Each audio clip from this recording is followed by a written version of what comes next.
At 3:24 p.m, the flight, call sign Cactus 1549, is cleared for takeoff. Cactus 1549 is squawk at 7134, and we're runway 360 at 5,000. Okay, 1549, water clearance, reback correct, ground point 7, verify information, Papa. We have Papa, thank you, Cactus South. The Airbus A320 takes off from LaGuardia's northeast runway. It weighs 66 tons, and its two engines have a combined thrust of over 40,000 horsepower. There are 155 passengers and crew on board.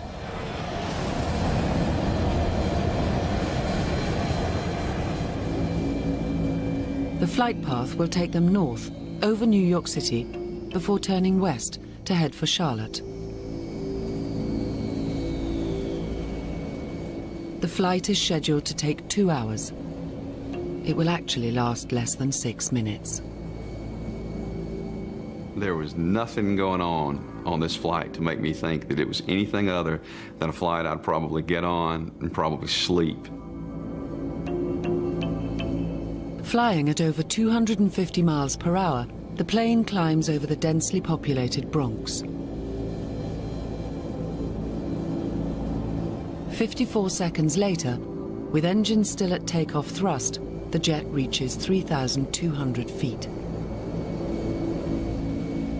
Sales manager Mark Hood, traveling first class, is in seat 2A. It's a beautiful day. The sun's shining, it's crisp and cold outside. Out of the corner of my left eye, I glanced out the window and I saw what looked like a gray shape shoot by the window and hit the engine. I knew immediately that the engine had been impacted because it sounded like a colossal bam.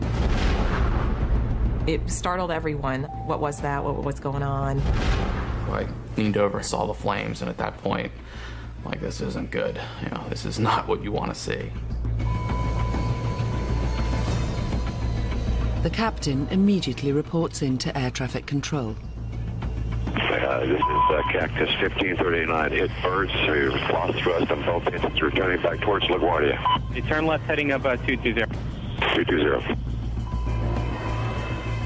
With both engines out, the Airbus is dropping at 18 feet per second. At that rate, the Airbus will crash land in New York in less than 3 minutes' time. Terrain ahead. Pull up.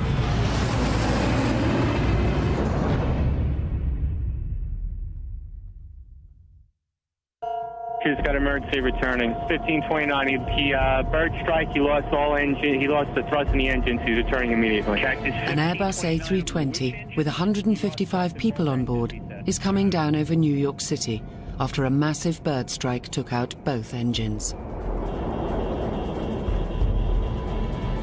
The fate of the passengers and crew now rests entirely on the flying skills of Captain Chesley Sullenberger, nicknamed Sully.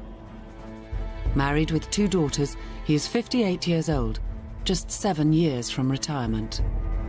He has flown for US Airways for nearly 30 years. The defining moment of his life and the lives of 154 other people is less than 3 minutes away.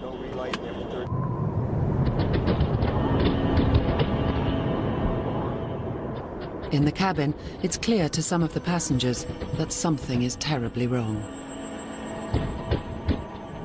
The turbines weren't really moving as quickly as what you would normally expect, and there was an eerie silence except for a knocking sound. It's like tennis shoes rolling around in a dryer.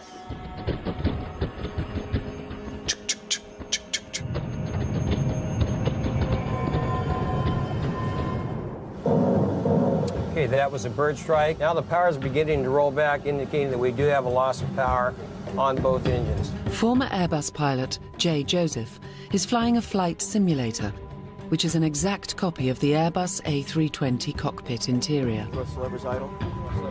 It is programmed to simulate a jet's second-by-second response to a double-engine failure at 3,200 feet. Every flashing light and instrument display is what the pilots would have seen and heard when disaster struck Flight 1549. Now the co-pilot is executing the dual engine failure checklist at this time, attempting to get a relight on perhaps one or both engines. Okay, he's continuing with the quick engine start checklist at this point. While Captain Sullenberger flies the plane, the co-pilot works through the procedure in the Airbus manual in a bid to restart at least one engine. The point that the aircraft lost thrust on both engines, it was essentially a glider, a 140,000-pound glider.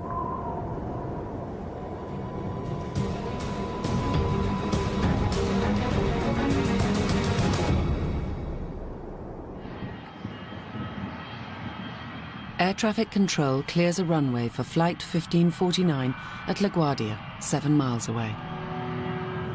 Hi, Cactus 15.9. It's going to be left traffic to runway 31. Unable. Cactus 15.9. Runway 4 is available if you want to make left traffic to runway 4. I'm not sure we can make any runway. What's over to our right? Anything in New Jersey? Maybe Teterboro? Okay, yeah, off your right side is Teterboro Airport. Do you want to try to go to Teterboro? Yes. Ahead of him is Teterboro in New Jersey, but even that is 6 miles away. He might make it, but if he fails, it spells catastrophe, not just for those on board, but also people on the ground.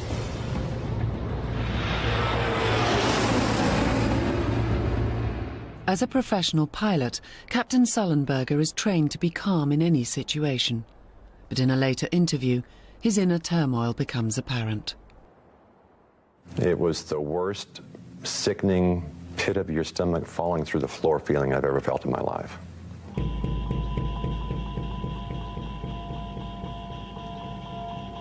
The physiological reaction I had to this was strong, and I had to force myself to use my training and force calm on the situation.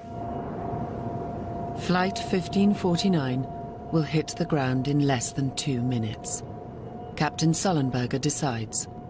LaGuardia is too far. Teterboro is too far. As he looks ahead, he can see one final option.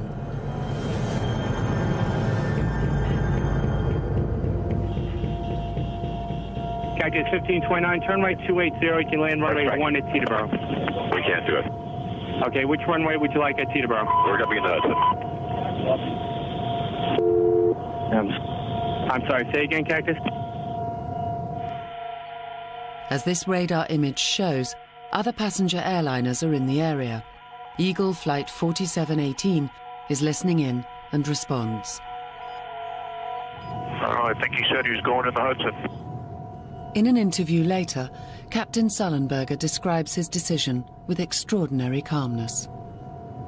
The only viable alternative, the only level, smooth place sufficiently large to land an airliner was the river.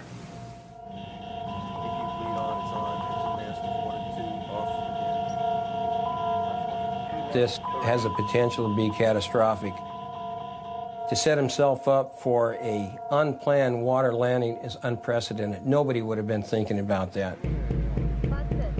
Forced landings on water usually end in disaster.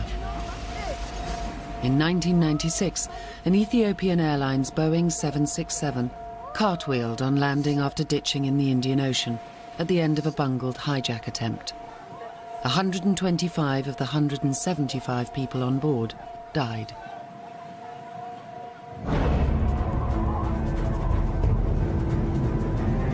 In New York, people are becoming aware of the jet's rapid descent. 124 was emergency. Plane went down in New Jersey. Operator 219. Yeah, I'm witnessing the airplane is going down. It's on fire on the left wing. Where? I'm in the Bronx. Oh my God. Was it a large or small plane or what? A big jet. And I'm telling you, this plane was way too low. The jet was so fucking low.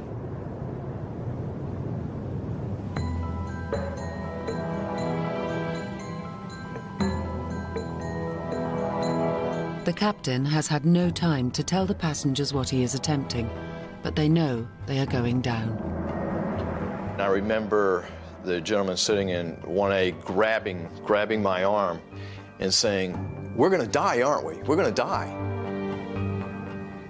I'm thinking to myself, this cannot be happening. This cannot be real. This, you know, it was like a bad dream.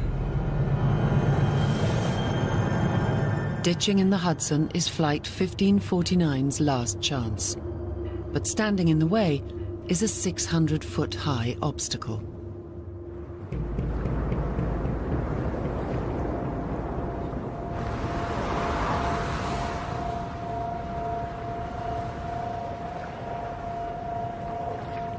I believe Captain Solberger had a number of significant obstacles, not the least of which was the George Washington Bridge. He had no options. That's what he had to work with. Terrain ahead. Pull up. Terrain ahead. Pull up. Terrain ahead. Pull up. Terrain ahead. Pull up. Real-time radar mapping shows the jet approaching the bridge's eastern end at a height of 1,500 feet. Pull up. Terrain ahead. Pull up.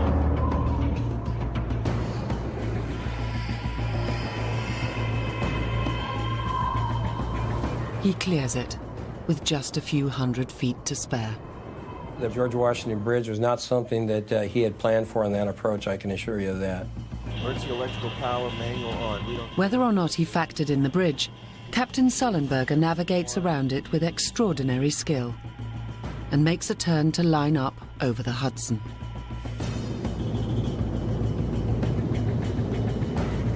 Below 500 feet, air traffic control may lose contact with the plane, but they need to know where it will come down.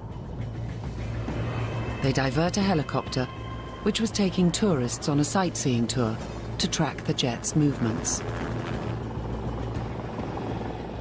Okay, listen, we're going to tell you something important. It's Cactus 1549. We see somebody low level in the Hudson River.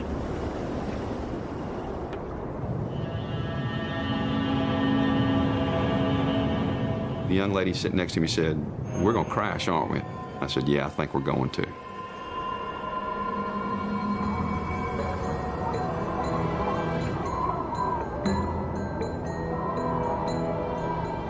I remember looking at the skyline of New York City and just, you know, looking at it, and I knew we were below the buildings.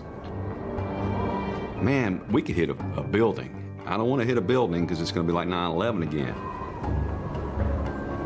Tango Alpha, it looks like there's maybe an incident here. Terrain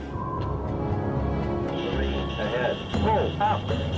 Terrain ahead. Pull up. We've got a target on him, but he looks like he's low level. Okay. Okay? All right.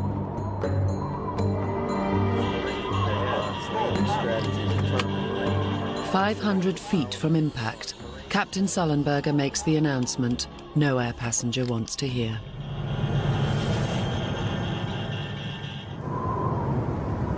The pilot came on and he said, "This is the captain speaking, brace for impact." I and a lot of others thought this is it. It was eerie that the flight attendants in unison kept saying, "Brace, brace, brace." And then it was a silence for a second. And then they said, "Brace, brace, brace." And it was very eerie. It was one of those moments that was out of an Alfred Hitchcock movie.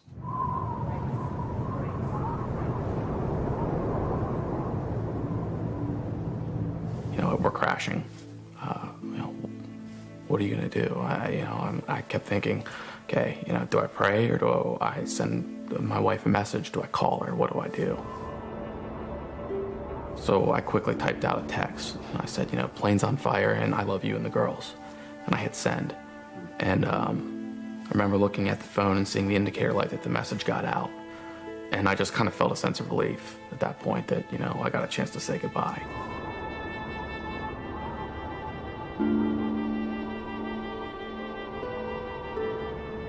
life goes by instantly. It's like, will I see this person? Will I ever talk to this person again? If this was the end, was I the person that I really wanted to be all my life? I was not ready to die yet. I have too many things to do. The possibility of not surviving was not a thought in my mind, but neither was the thought of living. It was just a peace that was over me, and I was ready to accept whatever was going to happen.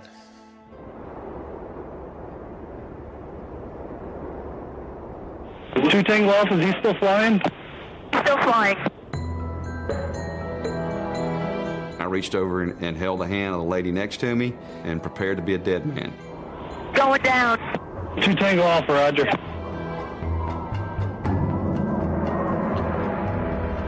At 3:30 p.m., music industry executive Neil Lasher is in his 27th floor home overlooking the Hudson.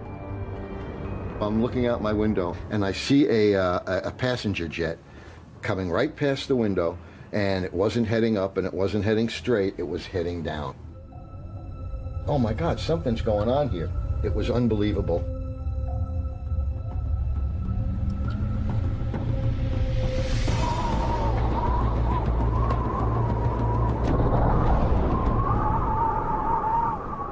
I had no idea when the impact was going to come or how much time I would have. I didn't expect there to be anything after. It was just this tense waiting. When are we going to hit?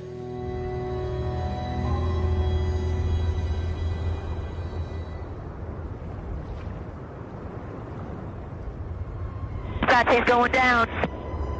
Roger.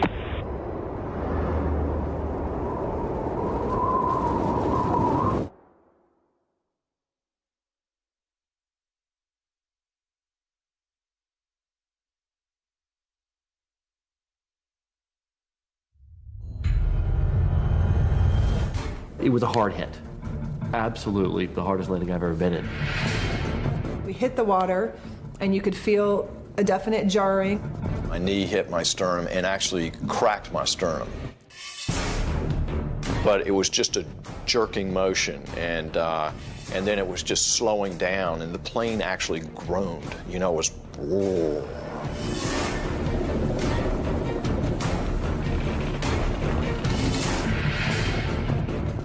In the water. Roger.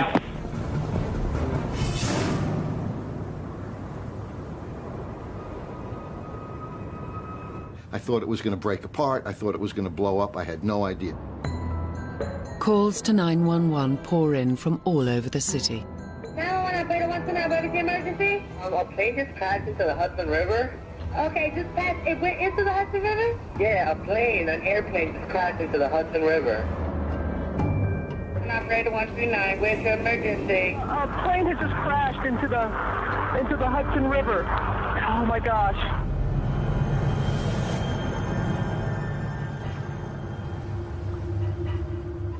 I was giddy with excitement.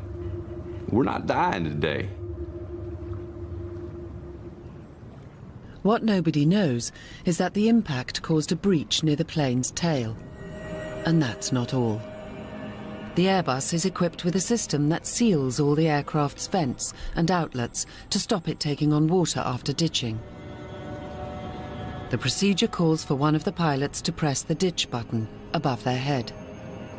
But on Flight 1549, nobody pressed it. There simply wasn't enough time to press the ditch button. The fact that they got as much done with the amount of time available is unbelievable. When the engines failed, the co-pilot worked through a 3-page technical checklist in a desperate bid to restart them. It's the right procedure, but it's designed for a descent from 35,000 feet, not 3,000. The ditch button is at the very end of this particular checklist. They simply didn't have time to get to it. Now, with power to the controls lost, the switch will no longer work. This and the impact damage mean that water is flooding into the plane. The captain of Flight 1549 has saved his plane with an incredible feat of flying. But in the heart of New York City, the passengers and crew must now cheat death for a second time. As the water is coming in so quickly, I'm starting to think, I may be drowning. This may be, you know, we've survived the crash, but now we're going to drown.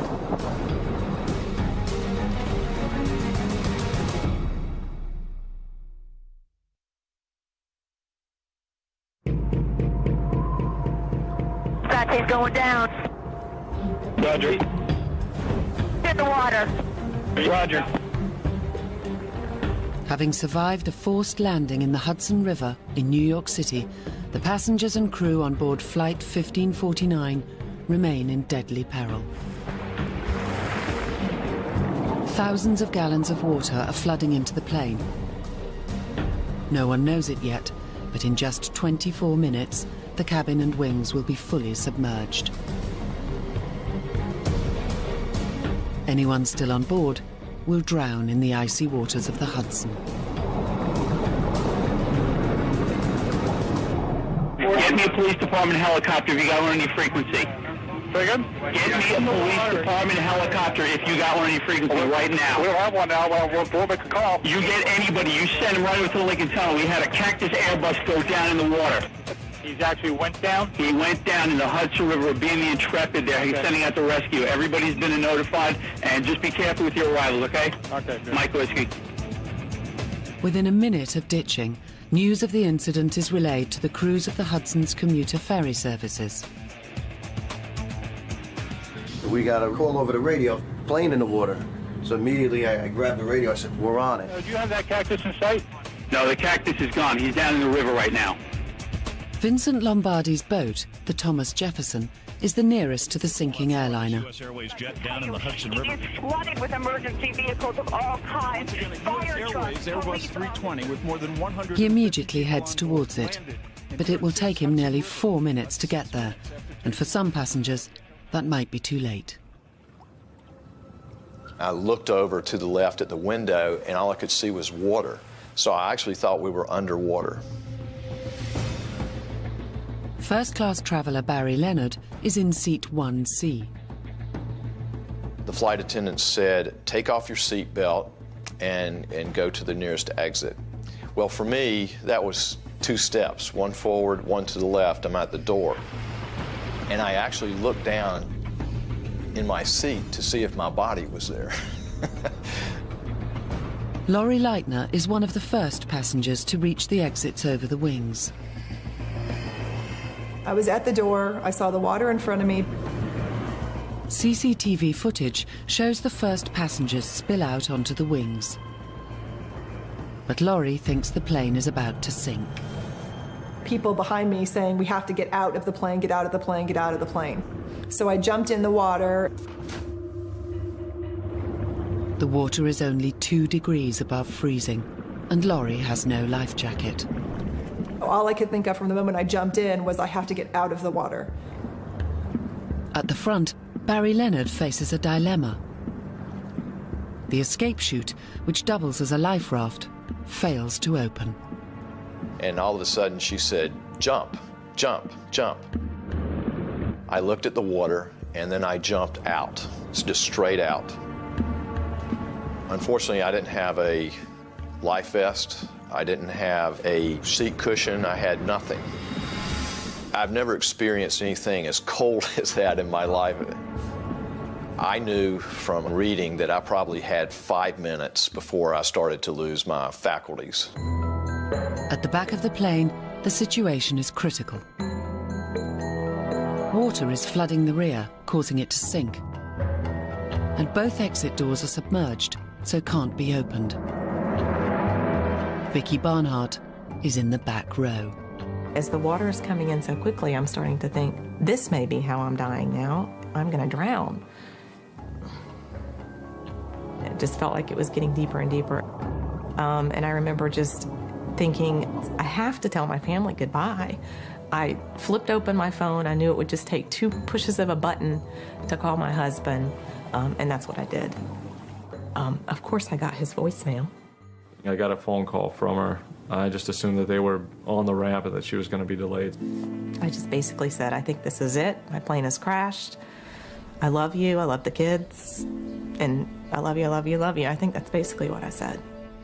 But about 15 minutes later, checked her voicemail, and that's when, she basically said, we've crashed. She was screaming into the phone. Everybody around her was screaming. I felt somewhat peaceful. But I was also sad that I might be leaving a family so young.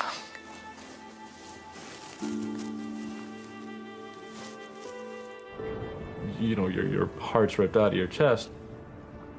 I literally was shaking as I was looking at that phone. The flight attendant starts yelling to go to the wing, go to the wing. And so myself and a lot of other people turn around and start heading back up the aisle. The next thing I remember after that was stepping out onto the wing. Rob Cullajay, who had been going on a golfing holiday with his son, leaves his seat in row 6 to join the crowd at the wing exits. People were actually climbing over seats to get out. Once we stepped out of the plane, the water it wasn't the thing that shocked me the most. It was the slipperiness of the wing because of the jet fuel that was in the water already. Once on the wing, Rob's relief is short-lived. His son, Jeff, had been seated separately, right at the back of the plane. And he can see that's now underwater.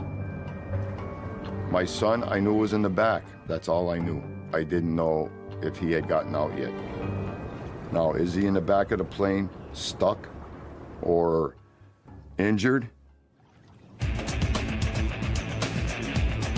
13 miles away in Brooklyn, the NYPD scuba team is scrambled. Patrol bell goes off. We know we got to start getting ready, making our way towards the helicopter and getting going to the job.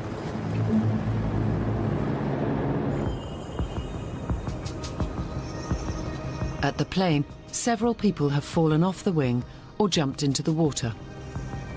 And you could see the fear and terror in her face. And I said, "Miss, don't give up." I actually slid down into the water off the wing and grabbed her and pulled her onto the wing, yelling all the time, "You're gonna make it, you're gonna make it." Nick Gamache is one of the last to reach the plane's forward exits, where Captain Sullenberger is ushering people into the rafts. He was just kind of standing there, and he was the picture of calm. I mean, we just crashed a plane, and here he is. I mean, he's wearing his captain's jacket. And he was, just telling people, get into the rafts, get into the rafts. And he was yelling at people from the back to come up to the front. After jumping out of the plane without a life jacket, Barry Leonard tries to swim to the shore, but then has doubts. There's no way that I could make it to either shores. I will not survive. I honestly just turned around and started swimming back to the plane. The front life raft on Barry's side of the plane has finally deployed. Freezing and in a state of shock, Barry is pulled onto it. There was a pilot that was sitting on the side of the raft, and he said, "Sir, you have to get out of your clothes. You're going to freeze to death." He actually took his shirt off of his back and gave it to me. Well, I thought it was just incredible that he had given me his shirt. 3 minutes and 40 seconds after impact, the first ferry arrives at the scene. As I pulled up to the plane, guys were cheering, women were crying. My guys started handing out life jackets. We tried to get as much out there in the water as possible in case somebody slipped off a wing or one of the rafts deflated. People's lives were dependent on us. Deckhands help Vincent carefully maneuver his ferry as close as possible to one of the wings. They were giving me hand signals, 3 feet, 2 feet, stop. But the plane is in the middle of the river, where the current is fastest, making it a constantly moving target. So it's an ebb tide, and we're just on the south side of the plane. and the plane keeps turning in to my starboard side. As a second ferry arrives, another problem emerges. The boats aren't designed as rescue vessels. Their decks are nearly 7 foot above the water, too high for the passengers to reach. The boat crews throw down nets and rope ladders. As passengers begin to scramble up from the wings, a new danger looms at the front of the plane. The back of his boat was starting to swing towards the people in the lifeboat, and we all start yelling at him to stop, stop, stop, because he literally squished into the lifeboat and was making it kind of push up a little bit. And I thought, oh my gosh, you cannot injure those people. The ferry makes a lunge at us. Not on purpose, obviously. So we were yelling at him saying, you know, stop, stop. The emergency slides, which double up as life rafts, are still tied to the plane. We wanted to cut the raft loose from the plane, so if the plane went down, it wouldn't pull the raft under too. We immediately said, throw us a knife. Mark Hood is in the same life raft. The ferry came back, tossed the captain a knife. The captain cut us loose, and we began to float free. 60-year-old Rob Cullajay has been on the wing for over 4 minutes. His only hope is to climb up onto the ferry. I scooted up this makeshift ladder. At that moment, I was petrified because of the fact that I didn't see my son. I saw everyone else but except my son. One of the officers said to me, there may still be bodies in there, we don't know. Hundreds of New Yorkers are witnessing firsthand another major catastrophe in their city, and some of them are filming it. Definitely a plane. The top tail. Yeah. There's a life raft with people in it. In this previously unseen footage, workers in a Manhattan office block capture the dramatic scenes. But it didn't go under. It's still above the water. It's I see the cockpit. Don't stop recording it. You can sell that to the newspaper.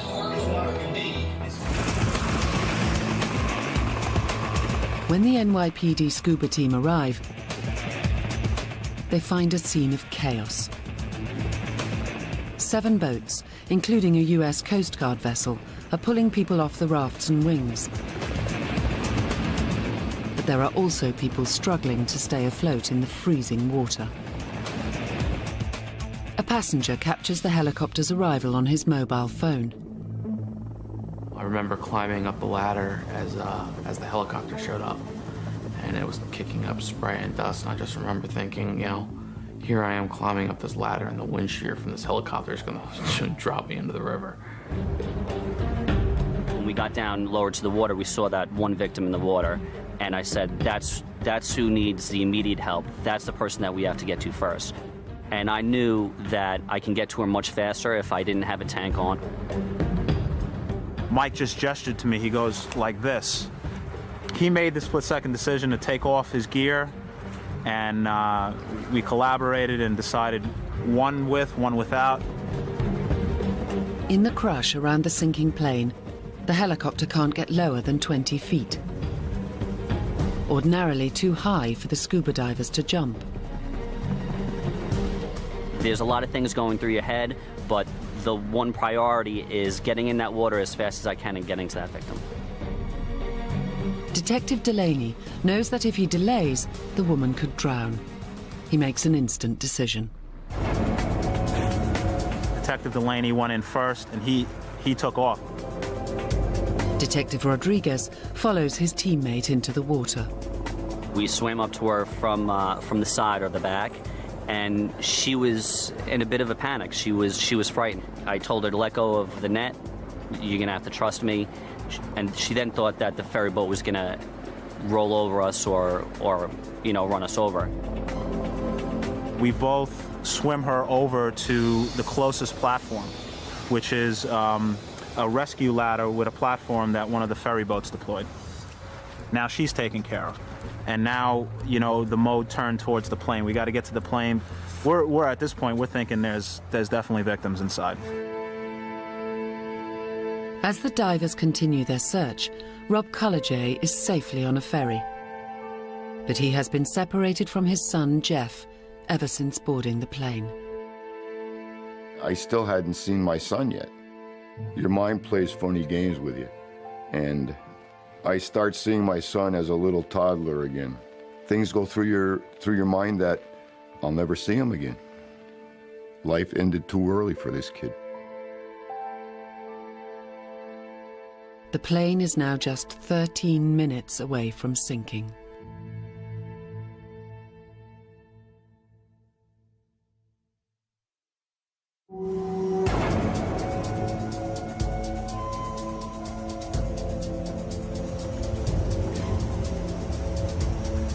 The rescue effort to save the passengers of Flight 1549 has been underway for 12 minutes. The rescuers don't know it, but they've only got another 13 minutes to get everyone out of the water before the plane starts to slip below the surface. And there may still be victims inside. I entered the plane from the wing's emergency exit windows, and I made my way very slowly. I finally make it to the center aisle after moving away some luggage. And at that point, I hear my partner screaming, "Get out of the aircraft." I told him to wait a minute. I took a good clean look, ducked my head underwater a bit, felt around, didn't feel anything. I hear him screaming again, and he says, "Get out, get out." And he makes a motion like that, and I didn't argue with him. I get out of the aircraft. He saw a shift in the airplane, and he saw the water line going above some of the headrest in the aft part of the aircraft. So it was a good call. 3:55 p.m., 25 minutes after crash landing on the Hudson, half the plane's cabin is now submerged. Carlisle Lucas, captain of the ferry Athena, pulls alongside the life raft, carrying Captain Sullenberger. The pilot, he was the last man out, and he came up and sat down in the upstairs cabin here on the boat. And then I asked him, do you think everyone got out of the airplane? He said, I went down the aisle twice and looked in every seat. He goes, everyone's off that airplane. Shocked passengers are ferried to the harbour side.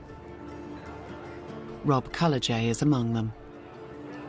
I'll always remember one policeman coming over to me and asking me how are you? Why are you crying? I said, I don't know if my son's alive. More and more police officers were coming up to me and asking me, what did he look like? What did he have on? As police search for his son, Jeff, Rob is recuperating at a temporary aid station on the New Jersey side of the river. It's almost 4 hours since Rob last saw his son. He is beginning to lose hope when suddenly there is a phone call.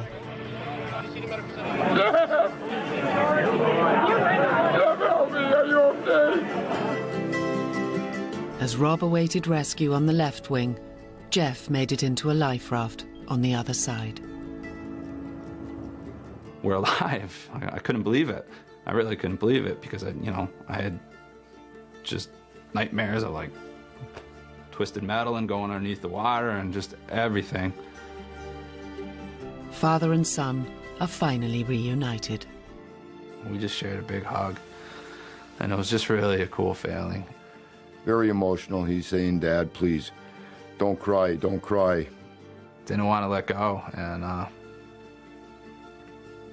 just told each other we loved each other, and just couldn't believe that what just happened. The odds of surviving something like that were a bazillion to one. An investigation into the crash is underway and has confirmed that the impact caused a breach in the plane's rear bulkhead.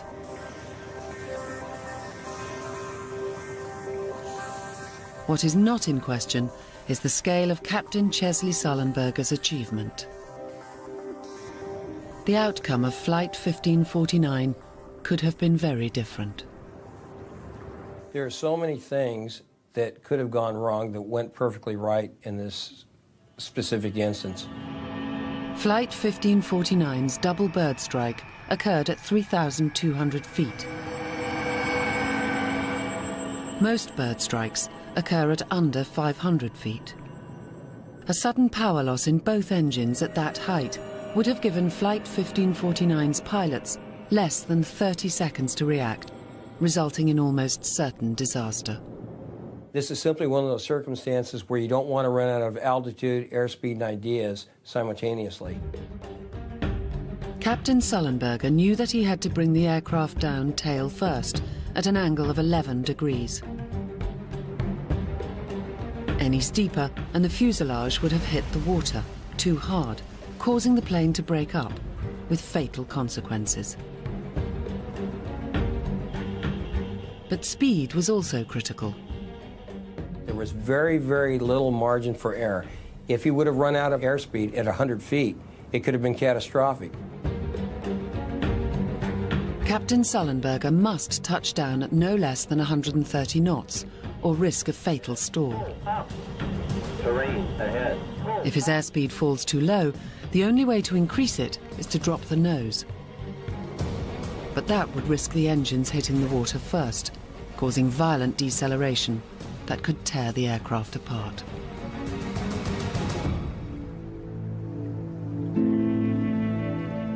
The passengers who survived Flight 1549 are already finding that the crash has changed their lives in unexpected ways.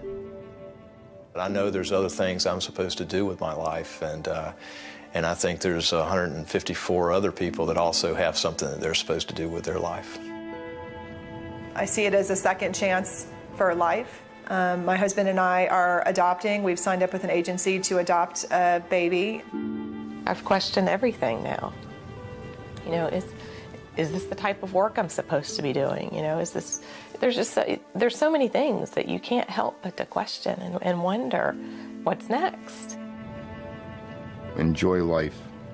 Live for today, don't live for tomorrow. My life has been touched by a miracle, so I have to give back some sort of, to something. I was supposed to be a dead man. I try to get up every morning and look at my wife differently, hug my kids differently. I wanted to get home and see my family, and I flew home. I remember I paid attention to the safety instructions. I just kind of sat there, and every time I thought about it, I just kind of smiled. I was like, I was in a plane crash. And, you know, you're emotionally just like, it can't happen twice.